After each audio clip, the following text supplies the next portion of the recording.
Casey Anthony stepped into national spotlight after the disappearance of her daughter, Caylee Marie, in June 2008.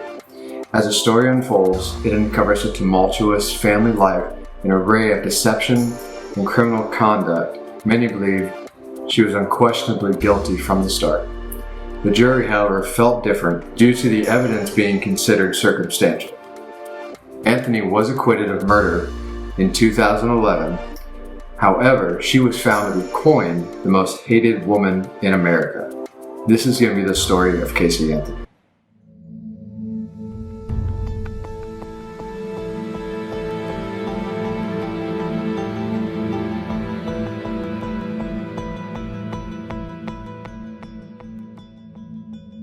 Casey Anthony was born March 19, 1986 in Warren, Ohio, to parents George and Cindy Anthony.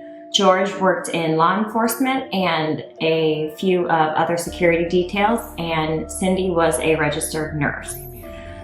In Casey's early age, she was very friendly. She was a school-age girl. She got along with everybody, but her pattern of lying started in high school, where she was a few credits short of graduating, and she made up this big story to her parents that the school had messed it up and that she couldn't walk, but she was graduating. So she ended up not graduating high school, but her parents just went along with it and brushed it under the rug like they do many things you will see in this story.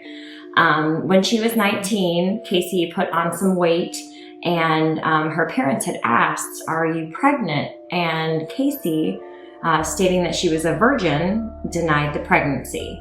But they later found out that she admitted to being pregnant. At this time, she was unsure of the father, and people say that she knows who the father is, but she's kept it quiet all these years. There was a gentleman, Jesse Grund, that was in her life at this time that he kind of stepped up and took the father role.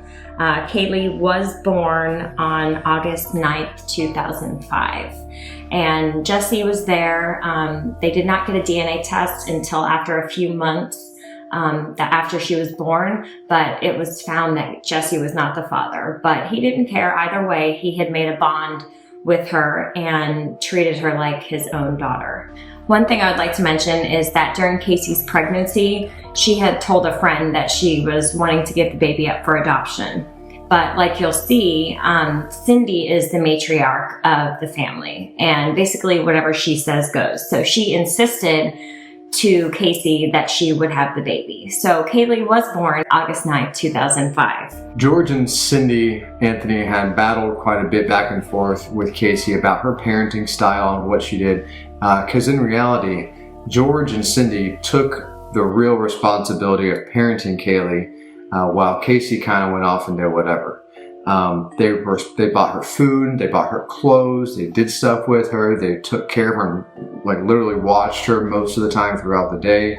But on June 9th, 2008, I guess they had gotten into some serious argument, and Casey was very upset because they were questioning her parenting ability. So she actually packed up, got her and Caylee's stuff, and they left. They moved out of the home with her parents and went to go live with a friend. So even though Casey and Caylee were still moved out of the house, on Father's Day, Cindy, Casey's mom, took Caylee with her to an assisted living home where Cindy's father lived. And this was on June 15th. Yeah, so this is June 15th, 2008. So this is, and there's a videotape of Caylee there playing. She's reading through books. She's sitting on her great-grandfather's lap. They're singing. They're having a good time. Cindy's talked about having a wonderful day with her. The last documented time 2.5-year-old Caylee was seen was in this video, June 15th, 2008. A day she spent with her grandmother, Cindy. Finish your song. Oh, it was amazing. It was a great day. And this is the last known account of Caylee being seen, videotape, and all that kind of stuff. And so again, this is mid-June, and this is just a little bit after Casey had essentially packed up her stuff and left. So they had went home after being at the nursing home, and this is important later, but they went swimming in the family pool, and Cindy made it evident that after they went swimming, she would remove the ladder from the pool and set it away so that Caylee obviously couldn't get in the pool by herself. So the day after Father's Day, June 16th, is the last time that anybody in the Anthony home saw Caylee alive. So her and Casey had been over visiting, and George said before he left for work, he saw them leave with backpacks. Casey was supposed to be going to her job at Universal Studios, and Caylee was going to Zenaida Gonzalez's house, who Casey had hired as her nanny, because as you remember, George and Cindy did all the babysitting. Now that Casey was not living there and not using them as their babysitter, she had to find somebody else to watch Caylee. So she had hired a woman by the name of Zenaida Gonzalez. And she lived close to the Anthonys at the Sawgrass Apartments. So that was June 16th. So the rest of June and the beginning of July, Cindy and George had tried to contact Casey. They wanted to see Caylee. They're used to seeing her on at least a weekly basis. They went from living together to not seeing Caylee at all. So at this time, Casey was supposedly staying with friends, and while she was at work, the baby's going to the nannies. So on July 13th, 2008, the Anthonys got a letter in the mail saying that Casey's car, which was titled in their name, was at an impound lot. So, they went over there the next day, and he went to go get the vehicle picked up, because they're like, "What, Casey, how is she getting around?" And they noticed the car seat, her purse, all their personal effects were still in the vehicle. And there was a crazy, disgusting smell in the trunk. So before they opened it, George was like, "I really hope one of my family members is not in this trunk," because again, they did not see Casey and they did not see Caylee. Although they spoke to Casey on the phone, they never saw either of them. So they opened the trunk and they found a bag of garbage, and it had maggots in it. There was old pizza. So they're like, "Oh, that's what the smell is from." So they pitched it over the fence and put it in the dumpster. So after finding the vehicle, George and Cindy were like, "Okay, enough's enough. We need to find out what's going on." So they get a hold of Casey through one of her friends, and they went to a boyfriend's house that she was staying at during this whole time, and they demanded to see her. So they found Casey, and Cindy was basically like cut and dry. "I need to see Caylee. Where is she at?" So Casey takes her on this drive, supposedly to the nanny's house, and this is when she admits to her mom that Caylee has been missing for 31 days. At this point, Cindy's freaking out. George is freaking out. They don't know where Caylee is. Now, previously to Casey disclosing this with them, on the car ride, going to look around trying to find the babysitter, Cindy had actually called in and did 1 out of 3 total 911 calls. And on this call, she wanted to report her daughter, who was literally sitting in the car with her. She said, I want to report someone to be arrested. I want to press charges for, I think it was grand theft of auto or whatnot, because she had taken her car and got it impound. That was the first one. The second one was... Because the cops did not come. They did not respond. 2 hours later, Cindy's still pacing and freaking out. So the second call was same thing. I have this car here.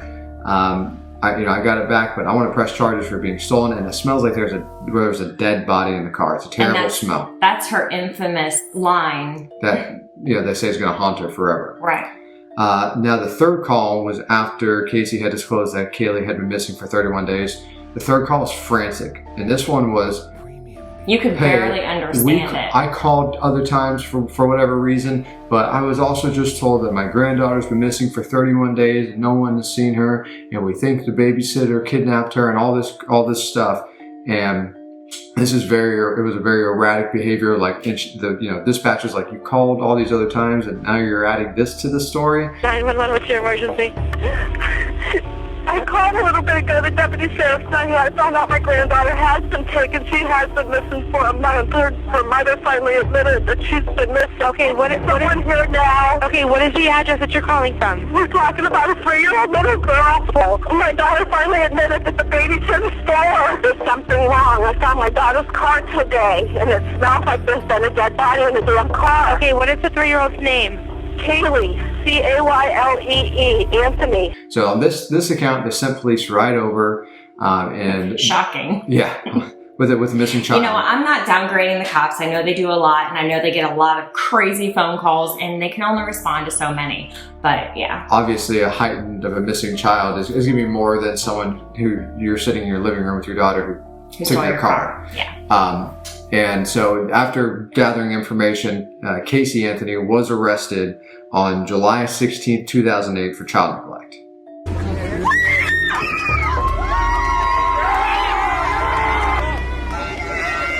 Okay, so while she's in jail, obviously the cops are trying to investigate and figure out what's going on and where this missing child is. So they first look into her job at Universal Studios. So they actually question her, and they knew that she didn't work at Universal Studios, but they were actually seeing how far she would go. And you'll see this is a repetitive thing that Casey does. She lies until you are like up there and she's got to come clean. I mean, no one knew. Everyone, even her family, thought she had a job at Universal, and she hadn't been working at all. I don't know what she was doing in this time frame with no money. So anyway, they go to Universal. She has a problem at the gate. Security guard's like, I'm sorry, no one works here. She starts saying, well, this is my supervisor, this is their extension. And they're like, sorry, no one works there by this name. So the cops are like, hey, we're doing an investigation. Do you mind if we please come just check out where her job is? So the security guard lets him go. She goes down hallway. She's waving to people, acting like she knows them, and they're looking at the officers like, who the hell's this lady? So she finally is back into a hallway, and there's a door in front of her, and it's obviously not her office, and she turns around and she says, I don't really work here. Like, I was fired a few years back. She turns left, starts walking down this hallway, and about halfway down the hallway she stops, turns, looks at us, and says, I don't work here. Who goes that far as to take them there, go through all this stuff, just to then result saying, oh, no, I don't work here, you're right. Yeah. So they figure out she comes clean, and they're talking to her more about these 31 days, because you know what, one lie leads to another, leads to another. Like, why did it take 31 days for you to report your child missing? So they're asking her about it, and they kind of look into who she was hanging out with. There's a Tony Lazzaro that she's dating. There's an Amy. You know, she has a lot of friends. She's a very personable person. You know, she's, you know, very popular. So during these 31 days, her boyfriend, Tony Lazzaro, is like this club promoter. So every Friday, there's a nightclub called Fusion Nightclub that, you know, he's promoting. So she tries to get all her friends to go. She does like hot body contests. She was like the manager of the Shot Girls. So, I mean, she was out partying, you know, all while her daughter was supposedly with Zanny the nanny, who's Zenaida Gonzalez. She even went as far as getting a tattoo with the name Bella Vita, which is Italian for a beautiful life. Why didn't you call prior to today? I think part of me was naive enough to think that I could handle this myself, which obviously I couldn't. I was scared that something would happen to her if I did notify the authorities or got the media involved, or my parents, which I know would have done the same thing. So again, they're looking into everything, and they have to look into this nanny who supposedly stole her child. And she gives the address to Sawgrass Apartments, and the police go there with her. And they go to knock on Zanny's door, and there's nobody in the apartment. The apartment is empty. And Casey says, oh, she must have moved when she stole my child. So they go to the leasing office. Here she goes, lying again. To the leasing office, and they speak to the leasing manager. And This leasing manager has no idea who Zenaida Gonzalez is. They even reviewed the security footage, and Casey's vehicle has never been in this apartment complex. So again, this leads to another lie. Police did their investigation. They actually brought in cadaver dogs to search the vehicle. This is the vehicle that was impounded, which I believe was a Pontiac Sunfire. And the cadaver dogs hit on decomposition of bodies. So they hit the vehicle with the scent of that, and then they actually took an air sample from the trunk and of the air that's inside the cabin of the car. And I'm not exactly sure how that works, but science is science. They sent it up to the lab, and that also came back positive for decomposition of a body. Throughout this process, Casey stuck with her story about Zanny the nanny. Shocking. So she stuck with this, and she didn't let it go. Her family was backing her. Her family was like, oh no, of course. Through her whole life, her family made excuses for her. They just followed up with her lies. Whether they truly believed them or not, they just followed behind them. So the search continued for this nanny and Caylee, of course. They actually got help from EquiSearch, which is a non-profit. They don't charge the people to help them for, like a searching team that sends out groups of people. This was based in Texas. They went from Texas to Florida to do this. Huge search parties to go out looking for the nanny, or especially Caylee, but obviously the connecting of the two. They made t-shirts, they made posters in Central Florida. They did all this stuff trying to push this search for her. Still came up empty-handed. And there actually turns out there is a Zenaida Gonzalez, but she lives in Kissimmee. Not Orlando. And which is relatively close, right? But it just so happens there's someone out there. They said, I think she did a search. That's what they said. They're like, she went and found some random name somewhere, and she's like, that's it. So she came forward and said, she has zero ties to the Anthonys, has no idea who these people are, never met them, heard of them before, and definitely does not have Caylee. Right, and she ended up filing a lawsuit against Casey for this, wrongful accusation here. I mean, I would do the same thing if someone's slandering my name and I'm out in the public stealing this child. Yeah, it's ridiculous. Yeah. So at this point, Casey is the prime suspect in Caylee's disappearance. On December 11th, 2008, Ray Crunk is a meter reader for Orlando area, and he was reading meters around the Anthony's home, and he had to pee. So he found a little desolate spot in the woods, whipped his thing out and started peeing, and he found a human skull. And at first he said he wasn't sure what it was, so he took his meter stick and flipped it up, and I guess his stick went in the eye of the skull. He lifted it up and then freaked out and called authorities. Testimony that you put that stick in the eye socket of this skull and lifted it up to be sure what it was? Yes, sir, I apologize for doing so, but like I said, I did not know what it was. A strip of duct tape found loosely attached to the skull. In Orange County Utilities Emergency Dispatch, we found a human skull. Oh my gosh. This morning, a bag of bones was found, a skull detached. They believe it to be the body of Caylee Anthony. The FBI believes that this is little Caylee Anthony. Found in the woods just blocks from her home, the skeleton of Caylee Anthony. Body of Caylee Marie Anthony had been wrapped in a Winnie the Pooh blanket, stuffed into multiple garbage bags, shoved into a laundry bag, and thrown into a littered swamp like she was just another piece of trash. You're looking at a human skull. That it's tossed in a field to rot in bags. So authorities responded, and they did look at, what Ray Crunk had found. They found a human skull with duct tape around the mandible and basically essentially a bag of bones. Because if you think about it, the Florida weather, the heat, the wet months, the dry months, things were, shifted around, and the decomposition was very rapid.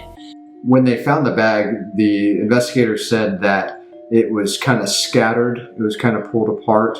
And so they didn't find all of the bones, but they pretty much found all the pieces of the bones, except for a few minor parts in the arm and hand. On December 19th, they did announce that they were the remains of Caylee Anthony. After going through the evidence that they found in the remains, they had found that Caylee was put into this bag. She was wrapped in a Winnie the Pooh blanket, which was her favorite. Which was her favorite, and it was, when the investigators went to the home, it was decked out. Her whole room was Winnie the Pooh. So obviously this blanket probably came from the Anthony home. And she was wrapped in a canvas, like kind of duffel bag for laundry, which was sold in pairs. And the matching one was, what do you know, in the Anthony's home. And they also kind of went through the other things, and the duct tape was, I guess, a rare form of duct tape that, you know, the fibers were different. And that duct tape was also found in the Anthony home. 6 weeks after Caylee's remains were found, George was really depressed after all this, whether he had something to do with it and it was a guilt, but he got in his car, drove to Daytona Beach, rented a ratty ass hotel room, and he said, I drank as much beer as I could and I took as many pills as I could. And he wrote a suicide note. He also was texting family members, and that's how he was found. They were able to, you know, pump his stomach, and he did not die from the suicide attempt. I needed at that time to go and be with Caylee. In May 2011, the trial went underway, and in Florida, they have pretty much wide availability for public knowledge of trials and different types of evidence that are found. So this stuff was all available to the public. So when the trial became underway, people were extremely obsessed over this. People were gathering at the Anthony's home, protesting, yelling at them, calling baby killers, tons of different stuff. You're a liar. Just like your daughter. A liar. How can you not remember who took your daughter? I ask you guys to respect my privacy. All of you leeches, all of you parasites, all of you maggots out here, okay? That's true, because that's exactly what you guys are. With Casey being the main suspect in the disappearance and now murder, she retained Jose Baez as her defending attorney for her, and then the prosecution had Jeff Ashton as their lead prosecutor. Now, they started doing more investigation, doing a search of the Anthony home, trying to find out other information. They did seize and search the Anthony home computer, which they found multiple different searches for very weird topics. How to make chloroform, how to use, or household weapons that can be used as deadly weapons, how to break a neck, suffocating, other like self-defense things. Yeah, you know, things you would normally search on a daily basis, you know. And so Cindy actually stepped up in trial, and she took the blame for doing these searches to try to protect her daughter. Again. She said that, no, I wasn't trying to search for chloroform, I was trying to learn about chlorophyll.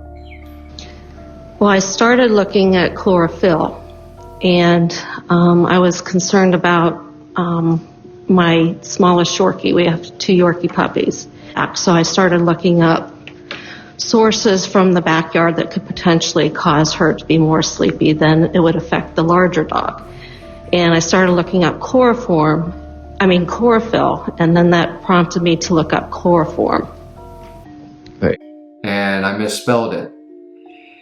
But they proved that by timestamps of when these searches were done would have been a time that she was at work. So they proved that she was at work during the time these searches were done, which would have been prime time because Casey would have been home instead of at her job at Universal. Well, and I watched some of the trial, and Casey, they all had family passcodes. So they had their own accounts, right, and it was logged in as Casey's account, and it was password protected. So why would Cindy log in as Casey and make these searches? She supposedly, yeah, she left at the family home at 7 a.m. and these searches were at like 7:52 in the morning, all the way up until like mid-afternoon. She had been on this computer for hours searching this stuff.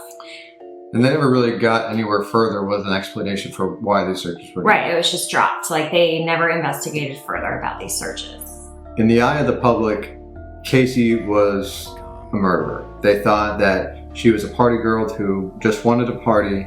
And a lot of people thought that she was using chloroform as a way of knocking her daughter out so she would have free time to go out and party and do whatever. Because she didn't have that when she wasn't going to work, Right. all that daytime stuff. And, also people thought that Zanny, the nanny, was short for like Zannies, like Xanax, which Caylee was a known user of Xanax, or, possibly she was giving some type of Benadryl or something like that to Caylee to knock her out, make her tired. Either way, they thought something was given too much of, and she ended up suffocating and dying from this. Possibly then she stored her in the trunk of the car because she probably didn't know what to do with the body. This is where the smell came from in the car. Maybe she's tried to mask it by putting the trash in the car at that point, because no one just leaves trash in their car. Not like that. And that would hopefully cover that up. So there's multiple theories out there, but those were the biggest and there's ones. thought behind it. There is. Get it. And there's manipulation and sneaky behavior like she's known for, but come on.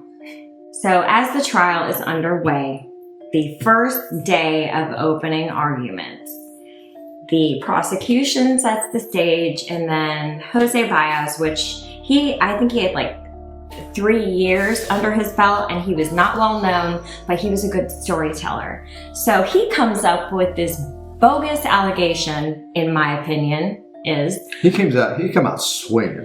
I watched this court thing, and he is,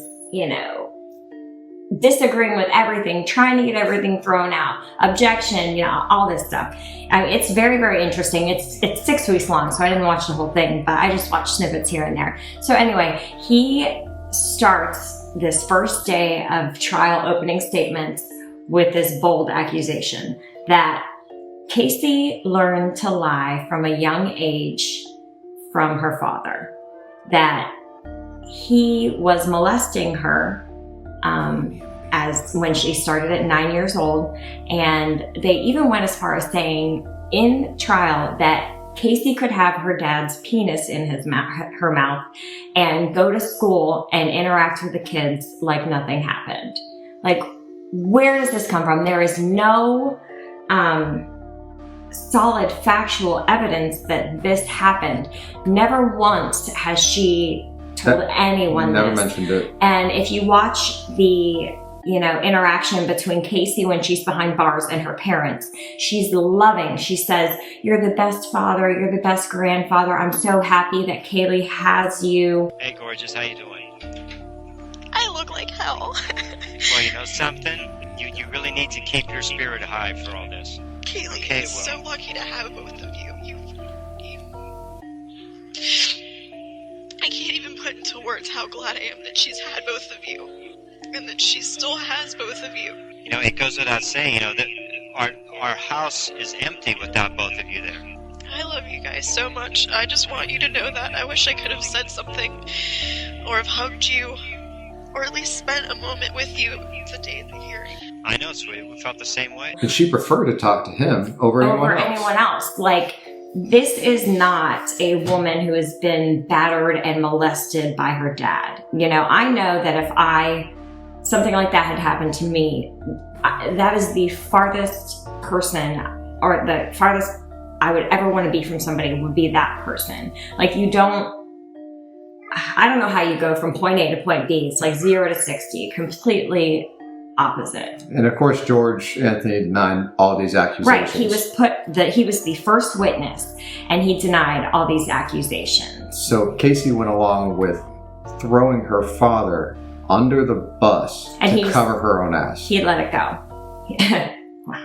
So in these opening statements, Jose Baez also makes a very crazy accusation that Caylee has been dead this whole time.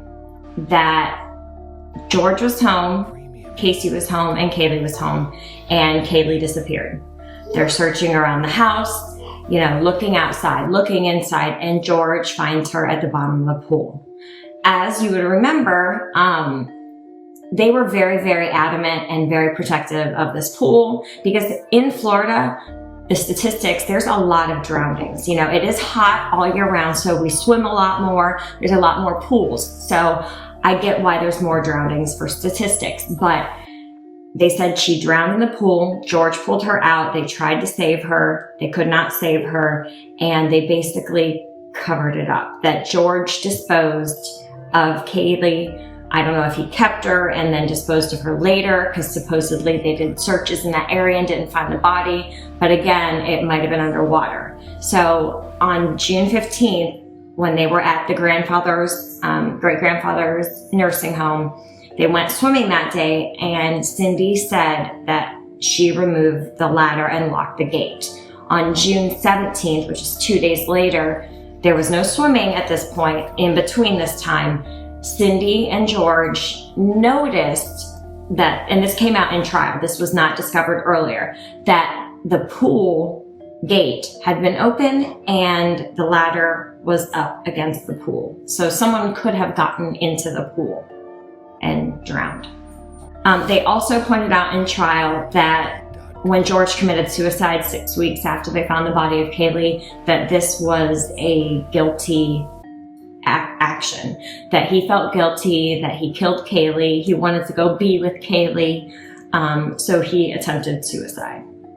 So the jury was comprised of 7 women and 5 men, and defense, presented their evidence, and prosecution argued, back and forth. This was a 6-week trial, and the jury stated there wasn't much factual evidence, which there wasn't. This body had decomp for 31 days.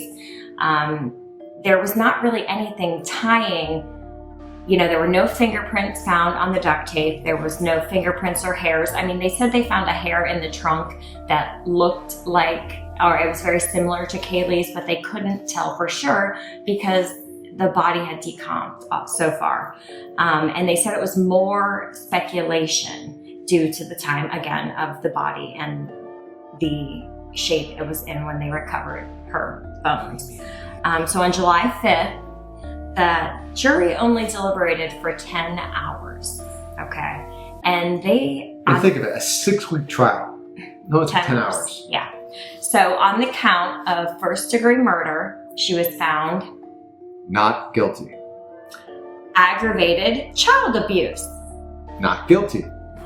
Aggravated manslaughter against a child. Not guilty. Providing false information to an officer. She was guilty for that one. Really? Because she told him she worked at Universal and didn't. So... But the crazy thing to us is like child neglect. Yeah. You didn't get anything for child neglect? That's why she was originally arrested, and obviously the case went farther and it was found that she, could have been for first-degree murder, but not even child neglect. So she was sentenced to 1,054 days. But she was released on July 17th. Again, July 5th was when she got charged. And July 17th, she was released because she got time served. She already been in jail this entire time. Right. And so they counted it, and she said because of good behavior, she got a little bit early out. Yeah. Ridiculous. And this is why she's the most hated woman in America.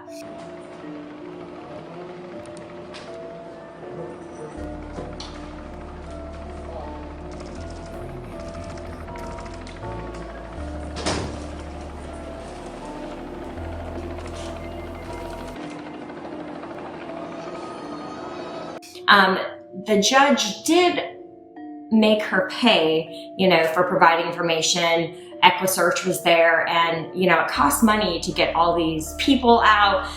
So she ended up having to owe the police $217,000. But she filed bankruptcy, so she was never charged or had to give any of this money back. And at that point, she went into hiding.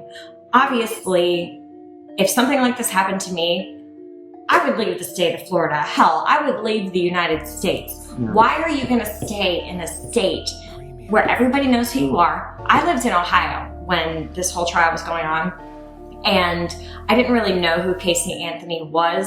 Someone said that I looked like her when I had dark hair, and I was like, oh, who's that? And I look her up, and I'm like, oh, great. that's not an awesome person to look like, but I don't think I look like her anyway.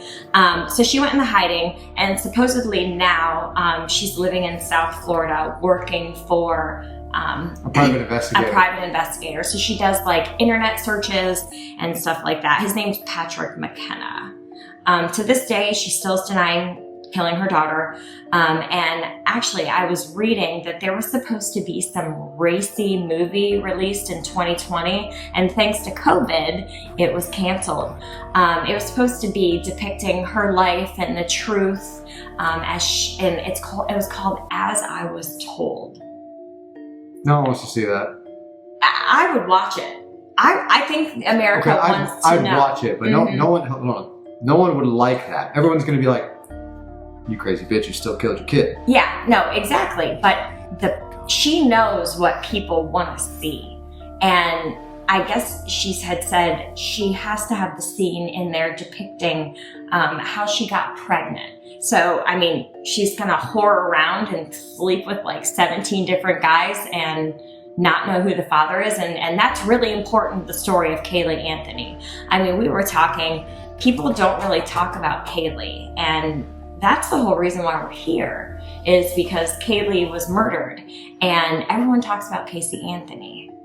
Overall, both of us kind of agree. Jose Baez, even though it's a little bit of experience, he's extremely smart in the way he went about this.